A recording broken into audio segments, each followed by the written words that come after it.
אנחנו עומדים בבוקר היסטורי שמביא אותנו צעד נוסף לעבר חזון הריבונות, ואנחנו משנים את המציאות בידיים.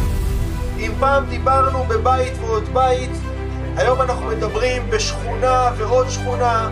היום אנחנו עסוקים בשינוי המציאות, ולראשונה היוזמה בידינו ואנחנו מממשים את זכותנו ההיסטורית על ארץ אבותינו. בזכות המציאות שאנחנו יוצרים היום, ירושלים תהיה בטוחה יותר, תהיה חזקה יותר, ומדינת ישראל כולה תהפוך להיות פתוחה יותר היום ולדורות שנשאיר אחרינו. אנחנו יודעים היטב שאם לא נשמור על הבית ונבצר אותו בכל הגבולות, איש לא יעשה את זה עבורנו, לתושבי יהודה ושומרון ולאזרחי מדינת ישראל.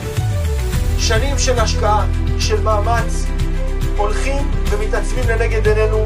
אנחנו לא נעצור ולא נשקוט עד להחלת ריבונות ביהודה ושומרון באופן מיידי, בהקדם האפשרי, בעזרת השם, בקרוב מאוד מאוד.